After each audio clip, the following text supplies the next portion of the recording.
close your eyes or keep them open. It doesn't matter.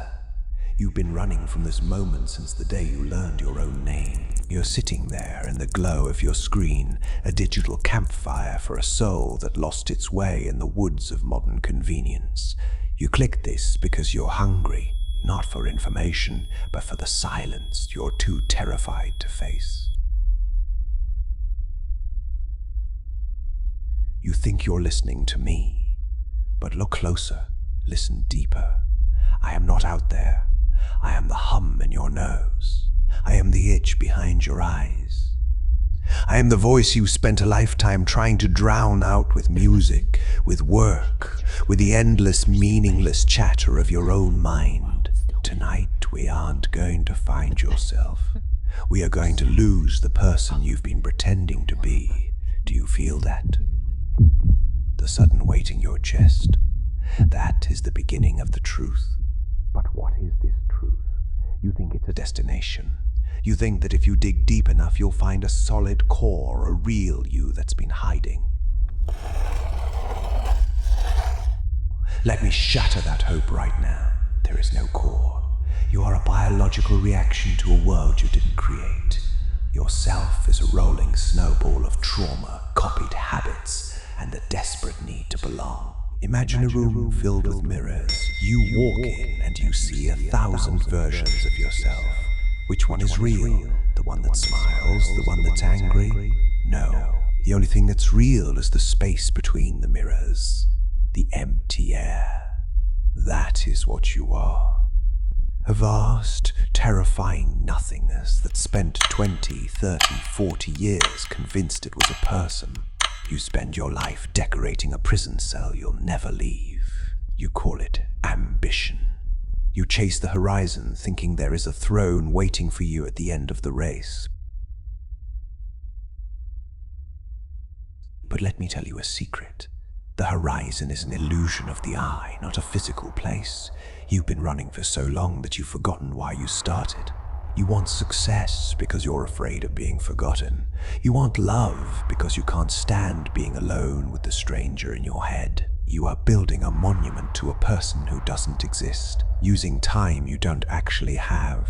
Every achievement is just another brick in the wall that keeps you from seeing the void. And you're so proud of the masonry.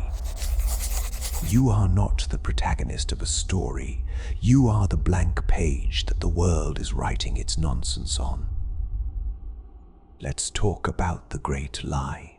The lie that starts with the word I. You say, I think. You say it with such confidence, such unearned pride. But consider the biology of your existence. You don't tell your heart when to beat. You don't tell your stomach how to dissolve the meal you just consumed. You don't tell your cells how to divide or your hair how to grow. You are a biological machine that functions perfectly without your permission. And yet, when it comes to the electric firing of neurons in your prefrontal cortex, when it comes to the thoughts that bubble up from the dark, chemical soup of your brain, suddenly you claim ownership. Why? Why is a thought yours, but heartbeat is just mechanics? The truth is, your brain secretes thoughts just as your liver secretes bile. It's an organ doing its job. Thoughts aren't messages from the soul. They are the exhaust fumes of a complex computer. You aren't the thinker. You are the one who is forced to hear the thinking. Think about the face you prepare to meet the faces that you meet. You are a performer in an empty theater, playing every role except your own. Even when you are alone, you are performing. You judge your thoughts as if an audience were watching. You feel shame for things no one else knows. Who is the audience? Who are you trying to impress in the middle of the night? It's me, the internal judge, the phantom of other people's expectations that you've swallowed whole.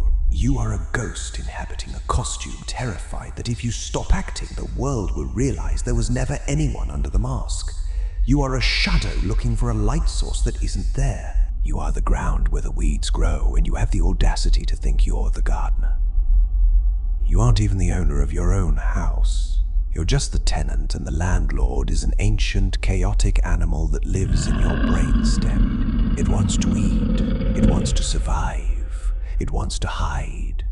And it doesn't care about your philosophy or your morals. Have you ever felt that sudden surge of rage, that cold shiver of fear that has no name? That is the animal moving in the dark. And then, a millisecond later, your mind wakes up and invents a reason for it.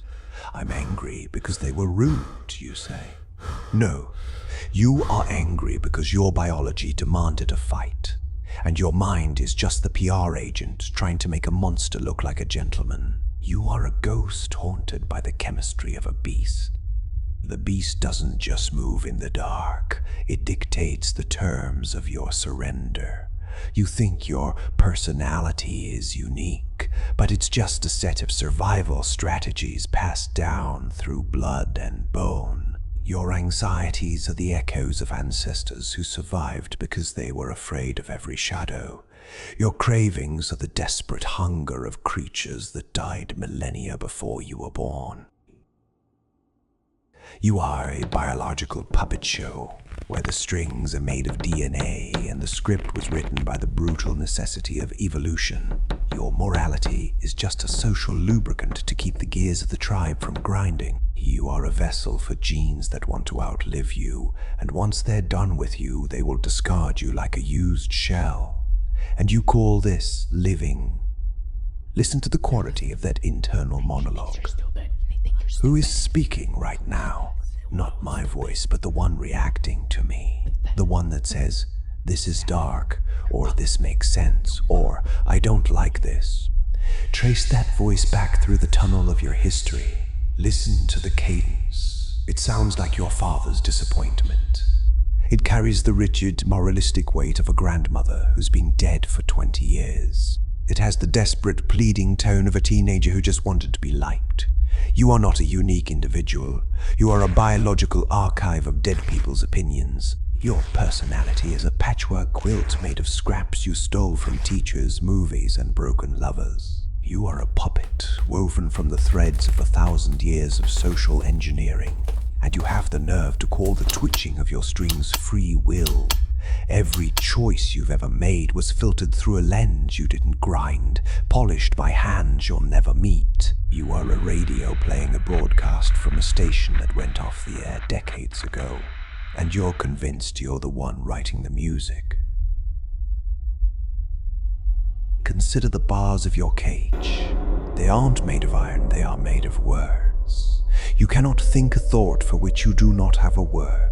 Your reality is bounded by the vocabulary someone else taught you. When you feel anxious, you use a word that carries the weight of 1,000,000 pharmaceutical ads. You don't feel the raw electricity of your body, you feel the label. You've been colonized by language. You are trapped in a dictionary written before you were born. And then there is your history. You think your past is a library of facts, but memory is just a creative writing exercise. Every time you remember something, you rewrite it. You edit the parts that make you look weak. You highlight the parts that make you the hero. Your past is a fiction you tell yourself to stay sane. You are a museum of false memories, a collection of dead voices. If your history is a lie, what makes you think your future is any more real? You believe you are rational, but your brain makes a decision seconds before you are even aware of it. The impulse to act arises from the dark, animal depths of your biology, and then the second voice kicks in the PR agent, the spin doctor. It creates a beautiful story to explain why you did what the animal already decided to do. You're not the driver. You're the PR agent for a chaotic animal, desperately trying to make its irrational behavior look like a plan. So, let us ask the only question that matters. If your thoughts are noise and your memory is a lie and your choice is a script, who are you?